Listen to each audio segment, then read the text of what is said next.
When did you realize your friends were actually fake friends? When I slowly realized I was only around for chores and errands, rides to the airport, pick up furniture, help move. Anything social always resulted in either last-minute cancellations, showing up 45 minutes late, and bolting after 10 minutes. I thought they were busy, but no. They stopped inviting me to hang out. They would ask me to drive them to parties, but not invite me to go into the parties. They basically ghosted me for a while. They were once such amazing and important friends, but they gradually became really arrogant. It took way longer than it should have to give up and find other people. Dude, the group of friends I gave up on would do this to this guy we know. They'd invite him to hang out only so he could drive us. One time, they didn't let him into the club, so I decided to stay behind with him and watch movies at his house. He even had the decency to go back for my friends when the club closed. I'm no longer friends with them, but I'm still friends with the guy, and he even helped me get together with my boyfriend. I don't give him enough props. Went to pick up my Xbox 360 a friend was borrowing, and our whole group of friends were there. They had spent the entire day playing games with snacks and pizza, and I had not been invited. And now I was in the situation of being the douche who takes the ball home and ruins the fun for everyone. I took my Xbox and never spoke to anyone in that group again. Fake friends is a phenomenon that even evaporates in the adult world and is replaced by toxic relationships. Being jammed together with people in the same school or church or dorm means that you're connected together. You can be taken advantage of, ignored at a whim, or abused, and have to constantly interact with the people who would do it simply by being in the same space day after day. In the adult world, it's easier to cut people out of your life or lay the ground rules for your relationships. Toxic relationships form out of codependency or some other factor that makes you feel trapped. But people that you make friends with that drift apart with time is just the natural ebb and flow of life. When I was bankrupt, edit, lost $2 million in net worth, both my homes. The comments below tell the story. I learned the hard way who my friends were and who were not my friends at all. Things like this tick me off since people are there for you only when it's in their best interest, and when it's not, they cast you aside. I learned who my real friends were, that's for sure. Some of my closest friends literally abandoned me. Other friends I was close with years before literally came to my rescue. When you literally hit ground zero, you learn who's got your back. My fiancé started cheating on me when this occurred, as if I wasn't dealing with enough in terms of a living hell of a life. Icing on the cake, the person I was closest with. You'll never really know unless you hit a rock bottom of sorts. Who's gonna be there, and who'll be lickety-split, got no time for you when the going gets rough. Could have been worse. I could have married her. Man, the friends that are there when you have nothing else are truly some of the best people in your life. It took the majority of my friend group slowly abandoning me to realize this.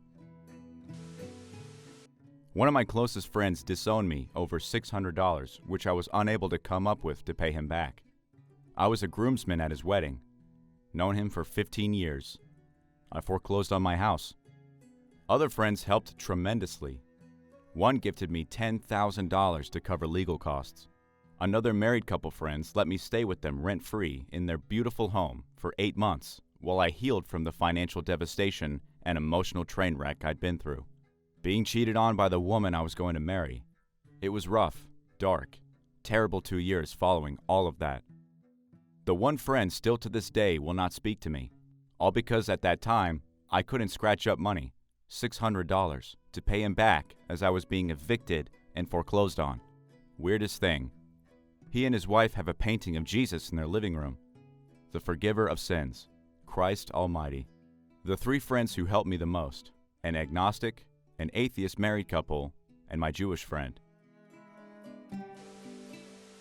Some people just see you as a commodity instead of a friend. And when you're at your lowest, the people who help you get back up are the ones who are truly worth it. Hope you are doing great now. I am, back to making well into 6 figures, It's been a long road. The betrayal, however, it still hurts. And it haunts me at times. The memories. They weren't my friends at all. For me, it was like it was for Stratabits. Only I didn't go bankrupt. I intervened 3 guys assaulting 1 guy. Long story short, guy I stopped to help leaves, and the 3 guys assault me.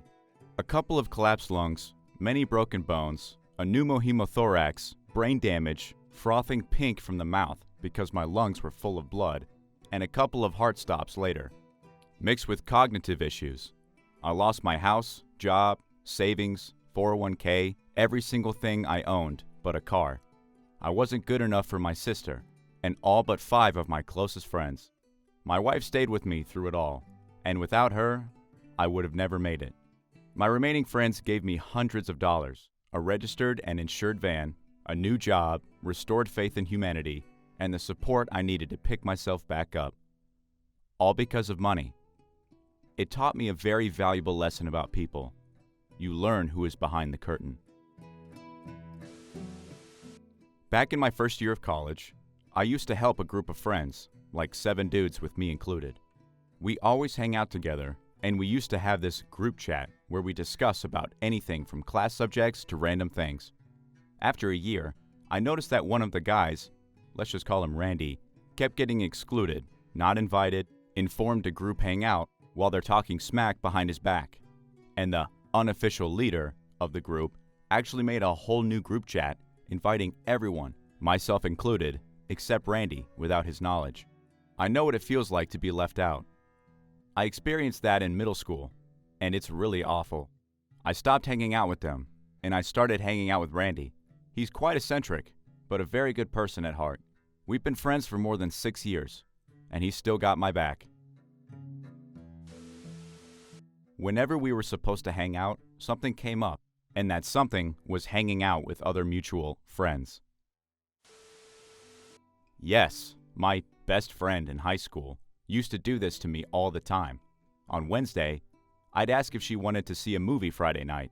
She always said maybe, if I can get out of doing whatever with my parents. Come Monday, I'd hear her talking about how great the movie was. Apparently, last minute, her parents said that she didn't have to go, and miraculously, a group of people called right then and asked her to see the same movie. She'd always say, "I figured you'd made other plans," when I confronted her about it. In reality, she'd just wait to see what the better option was and picked on Friday. God, that ticked me off. Yep, this happened to me, but more generally. Had a friend who would only contact me when she needed something, but she was pretty sly about it in the beginning, inviting me over to hang out and then bringing up the favor organically, like, "Oh, we don't have anyone to watch the dog next weekend," or "I want to move this bed, but it's so heavy," etc. After a while, it got more egregious and obvious, only calling to ask to use my truck or dog sit. I'd politely say I wasn't available, and eventually she stopped calling. She still texts me every now and then to catch up. She tried that a few times in the past, and it was always followed by a request, despite my no longer responding. To this day, I cringe when someone says, "Hi, friend," her freaking catchphrase. When my phone got stolen and I lost their phone numbers, mine stayed the same, but we just never talked again. When they stopped contacting me when I stopped drinking. I feel this. Used to have countless friends. Went out all the time. Lost control of myself and quit. Friends stopped calling. Now I'm a weird eccentric who hangs out in the woods in all my free time. Things are better this way. I have a couple of friends who stuck around, and the girl of my dreams. That's all I need. Same thing happened to me on my 21st birthday. All my friends made up excuses why they couldn't come. Then the 3 friends that did met some guys, and we went back to their house and awkwardly sat around. Happened again for my 25th birthday. I had moved across the country and found new friends, but they all bailed at the last minute. I called my roommate at the time who came out when he got off work, and he called some of his friends who came out, and I had the best night ever. Those guys are now my real friends, and I married that roommate. when my best friend became close with the guy who abused me for 2 years. She knew everything and still formed that relationship anyway, and when confronted about it, she said he was a nice guy who was misunderstood, that my abuse never happened, and that my other friend, who had integrity and reached out to me with screenshots when he attempted to contact her, was making him look bad. She threw away a 4-year relationship in that moment. She was also sending him screenshots of our private conversations and updating him about me when he has a new girlfriend. Edit. They weren't having an affair. They only became really close a year after the breakup, which was around the same time he started to reach out to manipulate them.